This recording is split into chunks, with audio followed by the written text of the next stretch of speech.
Base resources ဆိုရှင်ကျွန်တော်ဒီမှာ Udemy ရှိမယ် Gainer.tv ရှိမယ် Coursera ရှိမယ် LinkedIn Learning ရှိမယ် Udemy က class လေးတော်တော်ကောင်းတယ်ကျွန်တော်ဒီ Udemy မှာဆိုရှင် Gainer မှာပတ်သက်တဲ့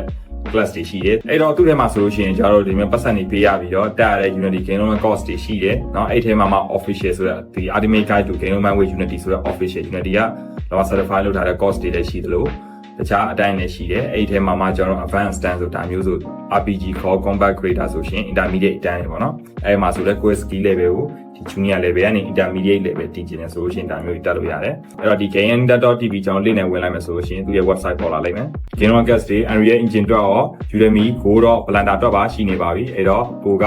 skill တင်ကျင်နေเนาะ tutorial တွေမဟုတ်ဘဲနဲ့သူတို့တွေက game တစ်မျိုးမျိုးပဲဖြစ်ဖြစ်ဒီမျိုး RPG game တွေဟို create လုပ်ချင်နေဆိုလို့ရှိရင်တို့ဆိုတော့တက်လို့ရတယ် Gainer.tv ပြီးရှင်နောက်တစ်ခုကတော့ Coursera ပါ Coursera ထဲမှာဆိုလို့ရှိရင်တော့ကျွန်တော်တို့ဒီ Game Development အတန်းနေရှိမယ်ဒီ Michigan University တွေက Game Development အကြောင်း share ပေးတဲ့ဟာတွေပေါ့နော်ကျွန်တော်တို့ Epic Game Design ရရှိတယ်ဒီမှာ Game Design and Game Development with Unity ဆိုတဲ့ဟာရှိတယ်ပြီးလို့ရှိရင်ဒီ C# Programming for Unity ရယ်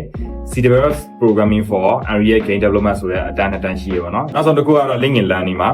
ကျွန်တော် Game Developer အနေနဲ့ဒီ professional remote job ကိုစလုပ်မယ်ဆို LinkedIn နဲ့တော်တော်ရင်းနှီးနေရအောင်ပေါ့နော် LinkedIn မှာကျွန်တော်တို့နောက်ပိုင်းကျရင် premium account လည်းဝယ်ပေးခဲ့ရင်အောင်အဲ့တော့ premium ဝယ်လို့ရှိရင် LinkedIn Learning လည်းပွင့်လာပါလိမ့်မယ်အဲ့ LinkedIn Learning မှာလည်း Game Developer course တွေရှိပါတယ်အဲ့ဒီမှာပတ်သက်လို့ရပါတယ်ကိုပိုင် game တွေဖန်တီးချက်ချင်တယ်ဆိုလို့ရှိရင်ကျွန်တော်တို့ Game Maker မြန်မာကနေဖွင့်လှစ်ထားတဲ့ကို game ကိုဖန်တီးမှုဆိုတဲ့အတန်းရှိနေပါပြီဒီအတန်းမှာကျွန်တော်တို့က Unity နဲ့ C# Programming ကိုအဓိကထားသင်ကြားပေးမှာဖြစ်ပြီးတော့Super Monkey Ball လိုမျိုး game 2D platformer game တွေနဲ့ third person shooter လိုမျိုး game ကိုဖန်တီးရင်းနဲ့ game လုံးမပညာရပ်ကို3လကြာလေ့လာမှာပဲဖြစ်ပါတယ်။တင်တန်းကြီးကတော့2သိန်းခွဲကျတဲ့မှာဖြစ်ပြီးတော့အတန်းပြီးသားအခါမှာလည်း certificate နဲ့ professional game လောကတယောက်အနေနဲ့အနာဂတ်မှာဘာတွေဆက်လုပ်ရမလဲဆိုတဲ့ဒီ game လောက roadmap တွေကိုလည်းချပြပေးသွားမှာပါ။ကျွန်တော်ရဲ့အတန်းကဇွန်လ17ရက်နေ့မှာဖွင့်လှစ်တင်ကြားပေးသွားမှာဖြစ်ပြီးတော့လူဦးရေကန့်သတ်ထားမှုအခုပဲ page မှာလာရောက်စုံစမ်းထားလိုက်ပါ